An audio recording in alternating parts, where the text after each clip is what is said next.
Assalamualaikum warahmatullahi wabarakatuh. Perkenalkan, nama saya Rio Anggara Pratama dari D3 Keperawatan Poltekkes Kemenkes Pangkal Pinang. Di sini saya ingin membuat video tentang pemeriksaan fisik pada ibu hamil. Selamat menonton. Assalamualaikum Bu. Perkenalkan, saya perawat radio. Di sini saya bertugas pagi ini dari jam 7 sampai jam 12 siang nanti.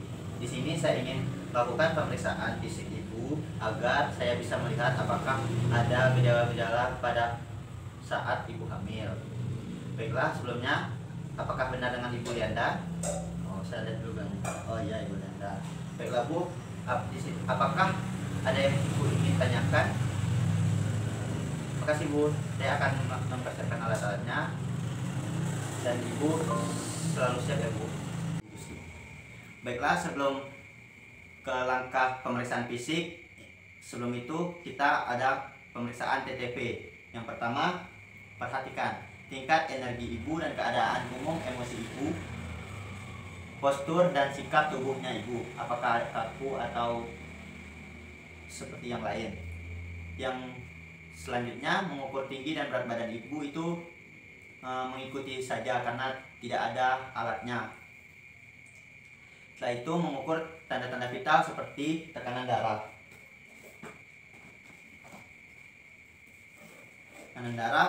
nadi, pernapasan, suhu.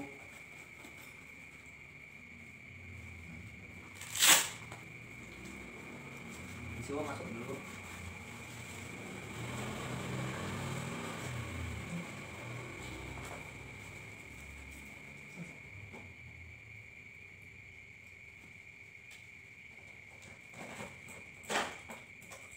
Baiklah, kita mendengarkan tekanan dari ibu menggunakan stetoskop sambil kita meraba nadi ibu.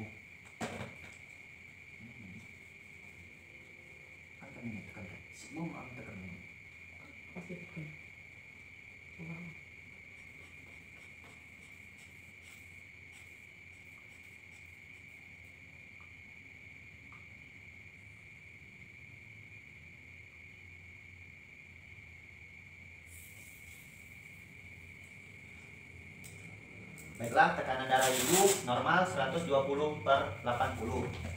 Suhu ibu, kita periksa dulu ya Bu. Kita periksa dulu ya Bu. Ini membutuhkan waktu sekitar 3 menit. Baik, suhu ibu 37,2 itu normal. Setelah itu mengukur lingkar lengan atas.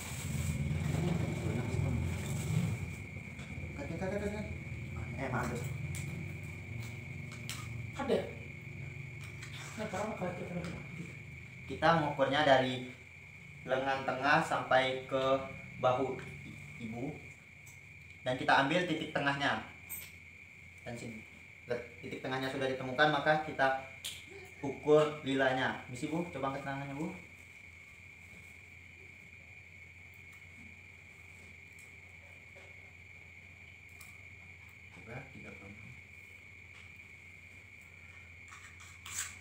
Setelah itu, meminta ibu untuk melepaskan pakaian dan menawarkan kain lain untuk menutup tubuh, atau meminta pasien untuk melonggarkan pakaian dan menggunakan sebagai penutup itu. Untuk pemeriksaan ini tidak ada karena kami masih mahasiswa dan tidak dibolehkan untuk membuka-buka baju itu. Baiklah, sekarang pemeriksaan kepala dan leher.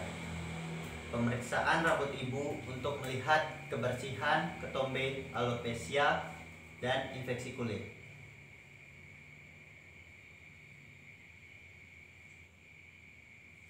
Setelah itu, periksa wajah untuk melihat apakah terjadi edema dan plasma.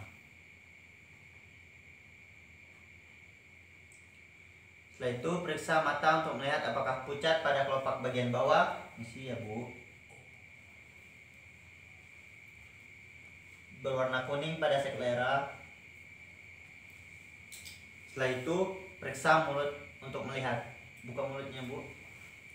Kering, pecah-pecah, dan inflamasi pada bibir. Apakah rahang dan lidah pucat, sakit, dan terdapat lesi? Dan apakah ada gigi yang rusak? Selanjutnya, periksa dan raba leher untuk mengetahui pembesaran kelenjar tiroid, pembesaran pembuluh limfe, peningkatan vena jugularis. Selanjutnya, kedua, pemeriksaan payudara. Dengan posisi tangan, klien di samping periksakan bentuk, ukuran, tanda-tanda kehamilan, kondisi puting, dan kondisi kulit.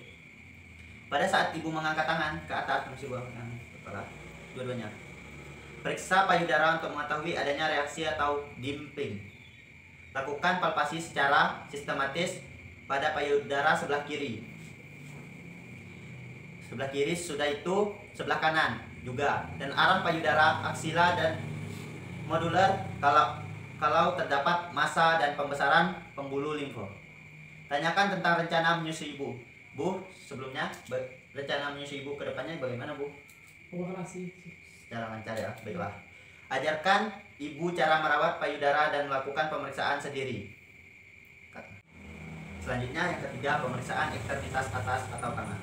Tanyakan pada ibu apakah ada rasa nyeri dan perih pada saat menggenggam. Bu, coba ibu menggenggam kedua tangannya. Apakah ada nyeri? Tidak.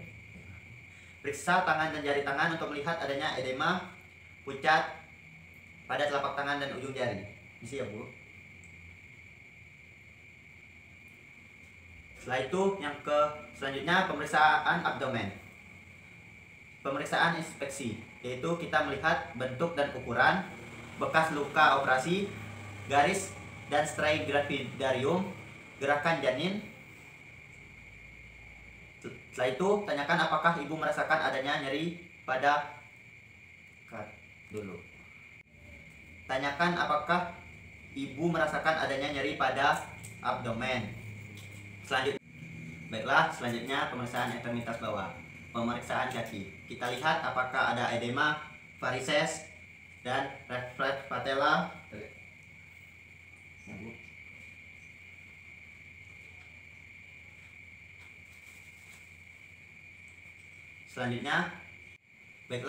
Selanjutnya pemeriksaan vulva dan perineum. Pada pemeriksaan ini saya tidak menjelaskan secara detail, tapi saya akan memberikan gambar pada setiap penjelasannya nanti. Yang pertama, persiapkan alat-alat atau kebutuhan pemeriksa. Yang kedua, beritahu ibu mengenai pemeriksaan apa yang akan dilakukan. 3, bantu ibu untuk mengambil posisi yang nyaman untuk pemeriksaan. Selanjutnya, pemeriksaan atas di bawah bokong ibu. Selanjutnya, siapkan lampu sorot untuk menerangi daerah genitalia. Kita menggunakan pen light. Yang selanjutnya, sentuhlah bagian paha ibu sebelum memulai menyentuh daerah genitalia agar tidak mengagetkan ibu. Selanjutnya, pakai sarung tangan DDT. Selanjutnya, sentuh bagian paha ibu dan sebelum melakukan menyentuh daerah genitalia agar tidak mengagetkan ibu. Yang selanjutnya, panggul, yaitu genitalia luar. Selanjutnya, kita inspeksi daerah labia, klitoris, dan perineum. Yang pertama, pastikan kulit dan rambut pubis yang diinspeksi lembut dan bersih, yaitu harus kita cukur sebelum kita melakukan pemeriksaan. Selanjutnya, lihat apakah adanya pembekakan kemerahan pada salah satu bagian posterior, kemungkinan terjadi abses pada kelenjar Bartolini.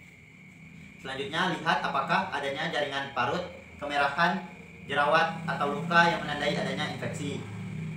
Selanjutnya, lihat apakah ada di daerah kulit dengan warna yang berbeda dari yang lain adanya pelebaran pembuluh darah atau adanya tanda trauma atau jaringan parut.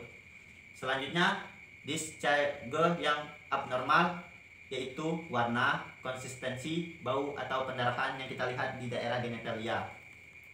Selanjutnya, lakukan pemeriksaan pada vagina. Yang pertama, memisahkan labia mayor dan memeriksa labia mayor minora, kemudian klitoris, lubang uretra, dan introitus. Vagina untuk melihat adanya luka atau luka, varises, cairan, warna, konsisten, jumlah, dan bau. Mengurut uretra dan pembuluh scan untuk melihat adanya cairan, nanah, dan darah. Melakukan palpasi pada kelenjar Bartolini untuk mengetahui adanya pembekakan massa atau kista cairan. Baiklah, selanjutnya pemeriksaan dengan spekulum. Pilih spekulum dengan ukuran kecil sehingga dapat dengan mudah melakukan pemeriksaan pada vagina dan serviks. Sebelum memasang spekulum, perlihatkanlah spekulum dan jelaskan bahwa bagian dari alat-alat tersebut yang akan dimasukkan.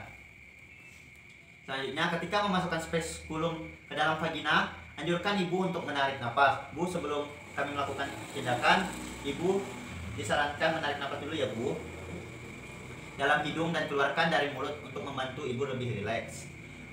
Selanjutnya, untuk memasukkan spekulum dengan menggunakan jari telunjuk dan ibu jari tangan kiri buka labia ibu jari ini.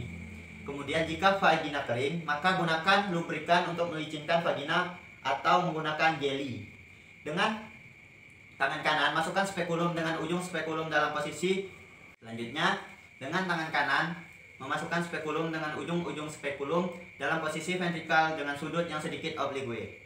Selanjutnya, setelah mencapai bagian posterior dari vagina, putar dengan lembut spekulum sehingga posisi menjadi horizontal. Dengan lembut, buka spekulum sampai cervix dan dapat terlihat dan kunci spekulum. Selanjutnya, lihat dinding vagina. Mukosa vagina pada ibu yang tidak hamil berwarna pink, sedangkan vagina pada ibu hamil akan berwarna kebiru-biruan. Dinding vaginal lembab dan lembut atau keraba, rugai. Catat adanya tanda inflamasi dan luka sekresi normal biasa berwarna bening, tidak berbau menyengat. Lihat pengeluaran per vagina yang tidak abnormal, seperti cairan bergumpal, berbau busuk atau berbau ikan, putih seperti keju atau abu-abu wan, dan bawa contoh cairan vagina jika terdapat ketidaknormalan. Selanjutnya, lihat serviks dan pembuka serviks. Lubang serviks pada nulipera berukuran kecil berbentuk bulat dan oval, sedangkan pada multipala biasanya celahnya horizontal atau bahkan terbuka. Pada ibu dengan paritas tinggi dapat terlihat juga adanya parut bekas persalinan terdahulu.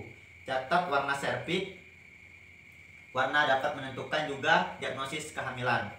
Selanjutnya, catat posisi dari serviks anterior dan posterior. Selanjutnya, serviks yang normal tidak mudah berdarah jika disentuh dengan lembut dan atau diusap dengan kapas. Selanjutnya, menutup dan mengeluarkan secara hati-hati dengan posisi miring. Meletakkan spekulum yang sudah digunakan ke dalam sebuah tempat yang untuk didekontaminasi. Baiklah, pemeriksaan selanjutnya yaitu pemeriksaan bimanual. Bersihkan daerah genitalia luar dengan kapas DDT tadi. Buka labia dengan tangan kiri dengan lembut, masukkan dengan lembut jari tangan dan jari telunjuk tangan kanan ke dalam vagina. Cari serviks ibu jari yang di luar dan jangan menekan bagian klitoris karena akan membuat ibu tidak nyaman atau merasakan nyeri. Rasakan temperatur atau kelembapan dari dinding vagina dan tonus otot vagina. Mulai palpasi serviks dengan kelembutan. Yang pertama, serviks yang tidak hamil konsentrasinya seperti hidung. Selama hamil, serviks akan lebih lembut, lebih besar dan konsisten seperti bibir. Yang kedua, posisi serviks mengindikasikan posisi korpus uteri. Jika posisi ke atas, maka uterusnya retrograde. Jika posisi ke bawah, maka uterusnya antervertebrate. Yang ketiga, adanya dilatasi serviks menandakan telah masuk fase persalinan. Yang keempat, goyangkan serviks. Serviks normal dapat bergerak ke sisi kanan dan kiri 1-2 cm tanpa menimbulkan sakit pada ibu. Selanjutnya, setelah selesai, keluarkan jari tangan perlahan-lahan.